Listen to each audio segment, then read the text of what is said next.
ഷാനെ, ഒരു കൊടുങ്കാറ്റ് ഈ വഴിക്ക് വരുന്നുണ്ട്. അതിങ്ങ് വരട്ടെന്നേ. ഈ സ്ഥലത്ത് ഒരു മാങ്ങ പോലും ബാക്കി വെച്ചിട്ടില്ലല്ലേ? എല്ലാം നീ അങ്ങ് അടിച്ചു മാറ്റി. ഇത് ഓഫ് സീസൺ അല്ലേ? ഞങ്ങളെല്ലാവരും വളരെ ഫ്രീയാ. ഇവിടെയാണെങ്കിൽ 4 മാങ്ങയേ ഉള്ളൂ.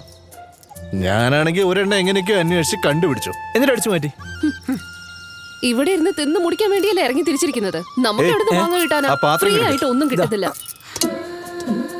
അതിന്ന് 2 എണ്ണം താ, ഞങ്ങൾക്കും വേണം മാങ്ങ. നിങ്ങളിത് നോക്കി വെള്ളം ഇറക്കി നിന്നാലേ ഞങ്ങൾക്കെല്ലാം വയറിളകും.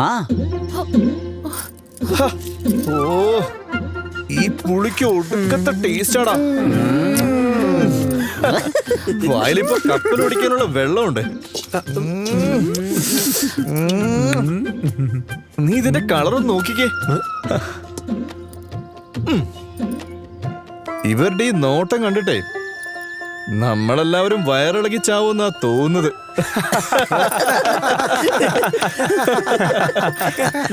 പിടിച്ചോ, ഇത് നിനക്കുള്ളതാ. നീ തരുമ്പോ ഞാനത് വാങ്ങാതിരിക്കോ? അതിന് വല്ലാത്ത പുളിപ്പാണെന്നല്ലേ പറഞ്ഞത്? ഒരല്പം മധുരം കൂടി ചേർത്താലോ? ആവശ്യത്തിലേറെ ഞാൻ തുപ്പിയിട്ടുണ്ട്. എല്ലായിടത്തും തുപ്പിയടാ, ഒരു സ്ഥലം പോലും ബാക്കിയില്ല. ഇതിനി എങ്ങനെ കഴിക്കാനാ?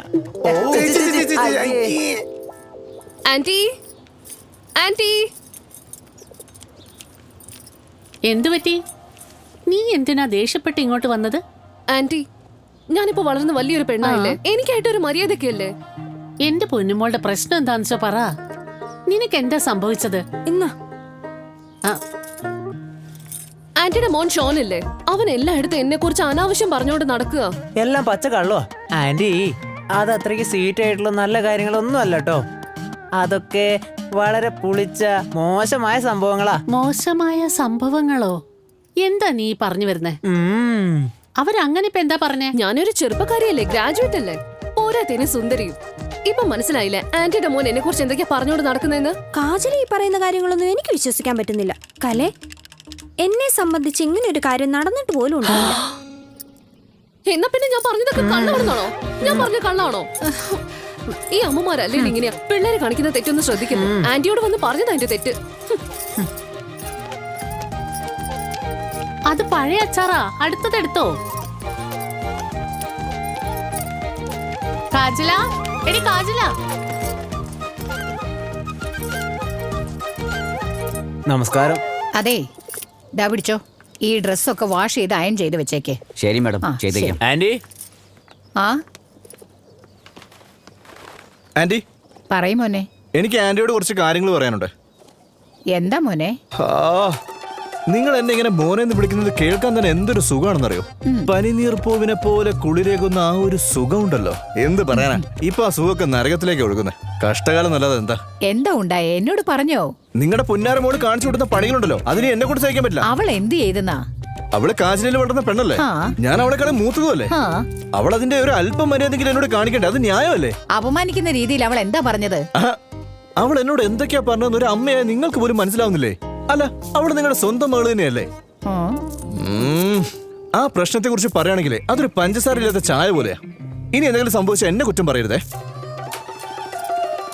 ഇതെന്താ കജ്ജലക്ക് ഇങ്ങനെയൊക്കെ സംസാരിക്കാനുള്ള പ്രായമായോ? ഇവൻ ഇതെന്തൊക്കെയാ പറയുന്നേ? ഷാവൻ, ഒന്ന് നിക്ക്, എനിക്ക് നിന്നോട് ചിലത് പറയാനുണ്ട്. എന്താ അമ്മ? അമ്മയ്ക്ക് മോൻ ഒരു കാര്യമില്ലല്ലോ, ഒരുപാട് കാര്യങ്ങൾ സംസാരിക്കാനില്ലേ? എന്താന്ന് വെച്ചാ പറയാമേ, അപ്പൊ തുടങ്ങിക്കോ.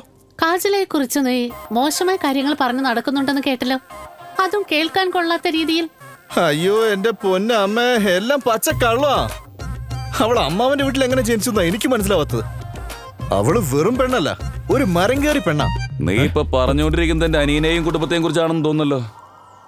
ഏയ് അല്ല, ഞങ്ങള് ചിറ്റപ്പനെ കുറിച്ചൊന്നുമല്ല, അതിനെ കുറിച്ചൊന്നുമല്ല പറഞ്ഞത്. പക്ഷെ പരാതി ഉണ്ടെങ്കിൽ അത് പറയുക തന്നെ വേണം. ഞാൻ അവന്റെ ചേട്ടനായതുകൊണ്ട് ആ ഉത്തരവാദിത്വം എനിക്കുണ്ട്. പക്ഷെ ഇവിടെയുള്ളവരാരും ഒരു വാക്ക് പോലും പറയില്ല. അതെ അച്ഛാ, അച്ഛൻ പറഞ്ഞ പിന്നെ അതിൽ അപ്പീലില്ലമ്മേ. അതെ അമ്മേ, അമ്മയ്ക്കറിയില്ല ശരിക്കുള്ള. മിണ്ടരുത്. അതാ അതെ, എനിക്കിവിടെ പോസ്റ്റിംഗ് കിട്ടിക്കഴിഞ്ഞു. അതുകൊണ്ട് ഞാൻ വളരെ കംഫർട്ടബിളാണ്. യാതൊരു പ്രശ്നങ്ങളും ഇവിടെയില്ല. ശരിക്കും ഞാനൊരു പോലീസുകാരനാണെങ്കിലും പലപ്പോഴും ഞാനൊരു അധ്യാപകനാണെന്ന് തോന്നിപ്പോവും. കുട്ടികളെ തല്ലിയതിനു ശേഷം മാറി നിന്ന് കരയുന്ന അധ്യാപകൻ. ബേബി സർ, ഇതിനു മുമ്പ് വന്ന ഓഫീസേഴ്സ് എല്ലാം നിങ്ങൾ ഇപ്പോൾ പറഞ്ഞ കാര്യങ്ങൾ തന്നെയാ പറഞ്ഞിട്ടുള്ളത്. ഒരു അല്പം പോലും അതിൽ നിന്ന് മാറിയിട്ടുമില്ല. അതെ അതെ അതെ, എന്ത് നാണക്കേടാ. ആക്ച്വലി എന്തിനാ മറ്റുള്ളവരുടെ സന്തോഷം സമാധാനം ഒക്കെ നശിപ്പിക്കുന്നത്? ജീവിച്ചു പൊക്കോട്ടെ. ഈ സ്ഥലത്ത് അതിന്റെ ഒന്നും യാതൊരു ആവശ്യമില്ലെന്നേ.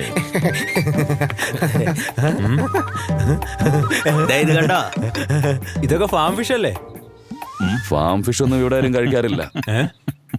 ഇത് നല്ല ഫ്രഷായ തടാകത്തിൽ നിന്നുള്ള മീനാ. നല്ല ടേസ്റ്റ് ആയിരിക്കും. പിന്നല്ലാതെ. ബേബി സാറിന് ഈ മീനങ്ങ് ഇഷ്ടപ്പെട്ടെന്ന് തോന്നുന്നു. ഇത് കൊണ്ടുപോയി അദ്ദേഹത്തിന്റെ കാര്യം കൊണ്ടുപോയി.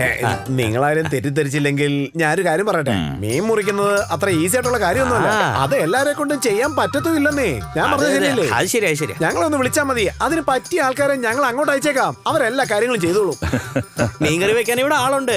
ചേട്ടൻ പറഞ്ഞത് നിങ്ങൾക്ക് വല്ല ആവശ്യം ഉണ്ടെങ്കിൽ എന്നോട് പറഞ്ഞാൽ മതി എന്നാ. പക്ഷെ ഒരു കാര്യം ഓർക്കണം കേട്ടോ, ഒരു ചെറിയ മീൻ കട്ട് ചെയ്യുന്നതും ഇതുപോലൊരു വലിയ മീൻ കട്ട് ചെയ്യുന്നതും അത്ര ഈസി ഉള്ള കാര്യമൊന്നും അല്ല. പറഞ്ഞത് ശരിയാ. ഈ മീൻ എന്നെ കൊണ്ട് ഒറ്റയ്ക്ക് കഴിക്കാനൊന്നും പറ്റില്ല. സ്റ്റേഷനിൽ കൊണ്ടുപോയി ഒരുമിച്ചിരുന്ന് കഴിക്കാം. സ്റ്റേഷനിലുള്ളവർക്കും കൊടുക്കാം. അവിടെ ഒരുപാട് ക്രിമിനൽസ് ഒക്കെ ഉള്ളതാണല്ലോ. ഞങ്ങൾ അവിടെ ആരെയും ലോക്കപ്പിനകത്ത് ഇടാറില്ല. എന്നാ ഞങ്ങള് ഇത് എടുത്തു വെച്ചേക്കാം. ഈ 2 മീനും കൊണ്ടുപോയി ആ കാരണത്ത് വെക്കണോ? സാറേ വെച്ചേക്കാം. ഒന്ന് വെച്ചിട്ട് ഒന്ന് നമുക്ക് അങ്ങ് എടുത്തേക്കാം. എടി പെണ്ണേ, എടി പെരിങ്കള്ളി, എന്താ വേണ്ടേ? എന്തിനാ ഇങ്ങനെ തൊണ്ടകീറി അത് നീ നിലവിളിക്കുന്നേ? പറഞ്ഞത് ശരിയാ. നിന്റെ അച്ഛൻ നിനക്കിട്ട പേരുണ്ടല്ലോ, അത് കുറച്ചൊന്ന് ഒച്ച വെച്ചാലേ കേൾക്കാൻ പറ്റൂ. അത് ഞാൻ വിളിക്കുമ്പോഴേ പെരിങ്കള്ളിന്നായി പോവും. ഈ കാര്യത്തിൽ എന്റെ അച്ഛൻ എന്ത് തെറ്റാ ചെയ്തേ? എല്ലാവരും അവരുടെ ഭാര്യമാരെ എത്ര സ്നേഹത്തോടെയാ പേര് പറഞ്ഞ് വിളിക്കുന്നേ. നിങ്ങൾക്കും അതുപോലെ ഒരു പേര് പറഞ്ഞ് എന്നെ വിളിച്ചൂടെ? എനിക്കും അങ്ങനെയൊക്കെ വിളിക്കണമെന്നുണ്ട്. പക്ഷേ കിട്ടണ്ടേ. നിനക്ക് ചേരുന്ന പേരൊന്നും ഇതുവരെ കിട്ടിയിട്ടില്ല. എല്ലാത്തിനും ഒരു കാരണം പറഞ്ഞോളൂ. നിങ്ങൾ എങ്ങനെ വിളിച്ചാലും ഞാൻ നിങ്ങളുടെ ഭാര്യ. അങ്ങനെ വിളിച്ചില്ലേലും അങ്ങനെ അത് നീ തന്നെയാ. പറഞ്ഞത് ശരിയാ. എല്ലാവർക്കും ഷൗൺ ഷൗൺ. എന്നെ കുറിച്ച് ആർക്കും ഇവിടെ ഒരു ചിന്തയുമില്ല. എല്ലാം എന്റെ തലയിൽ. കാജല, ഒന്നിങ്ങി വന്നേ. എന്താ കാര്യം? എന്തിനാ ഇപ്പൊ എന്നെ ഇങ്ങോട്ട് വിളിപ്പിച്ചേ? ഈ വീട്ടില് ഞാൻ മാത്രമേ ഉള്ളൂ ഒരു പെണ്ണായിട്ട്. ഈ വലിയ താലൂക്ക്ദാർ ഫാമിലിയില് ഞാൻ മാത്രമേ ഉള്ളൂ ഒരു പെണ്ണായിട്ട്. എന്നെ പോലൊരു സുന്ദരിയായ പെൺകുട്ടിയുടെ മുമ്പിൽ ഒച്ച എടുക്കുന്നത് നല്ലതല്ല. അതും കറക്റ്റാ. ഇവളെ എന്തിനാ നീ ഇത്രയും ദേഷ്യത്തോടെ വിളിച്ചത്? ഷാവുനുമായിട്ട് നീ വഴക്ക് വല്ലതും ഉണ്ടാക്കിയോ? എന്നാര് പറഞ്ഞു? ഷാവുൻ ഷോൺ ചേട്ടൻ ഇങ്ങനെയൊക്കെ പറയാൻ തുടങ്ങിയാൽ എങ്ങനെയാ? ഞാനാണെങ്കിൽ അയാളെ കണ്ടിട്ട് 3 ദിവസത്തിൽ കൂടുതലായി. പക്ഷേ അവൻ എന്തോ ആംഗിളിനെ കുറിച്ചൊക്കെ പറയുന്നുണ്ടായിരുന്നല്ലോ. എന്റെ ദൈവമേ, കള്ളനില് കള്ളൻ പേരും കള്ളനാണല്ലോ നമ്മുടെ അങ്കിളുടെ വീട്ടിൽ വന്ന് ജനിച്ചിരിക്കുന്നത്. അയാൾ മനുഷ്യരാണോ അതോ കള്ളനോ? പറ. കാസ്ല, അയാൾ എനിക്ക് എന്റെ സ്വന്തം സഹോദരനെ പോലെയാ. മറ്റൊരാളായി ഞാൻ കണ്ടിട്ടില്ല. ഒരമ്മയ്ക്ക് ജനിച്ചതല്ലെങ്കിലും എനിക്ക് ദൈവം തന്ന സമ്മാനമാണ് എന്റെ ഏട്ടൻ. അയാളെ കുറിച്ച് ഒരു വാക്ക് പോലും തെറ്റായി പറയരുത്. അവന്റെ കാര്യത്തിൽ നീ എന്തിനെങ്ങനെ ഒച്ചയുണ്ടാക്കുന്നേ? അത് നിങ്ങൾ തമ്മിൽ പറഞ്ഞു തീർത്താ മതി. എന്റെ അമ്മോ, ഇപ്പൊ നിങ്ങൾ എന്നോട് വളരെ ദേഷ്യത്തിലാണല്ലോ സംസാരിക്കുന്നത്. എന്റെ ചേട്ടനെ കുറിച്ച് ആരെങ്കിലും എന്തെങ്കിലും പറഞ്ഞാൽ ഞാൻ അറിയാതെ പെട്ടെന്ന് ദേഷ്യപ്പെട്ടു പോകും മോളെ.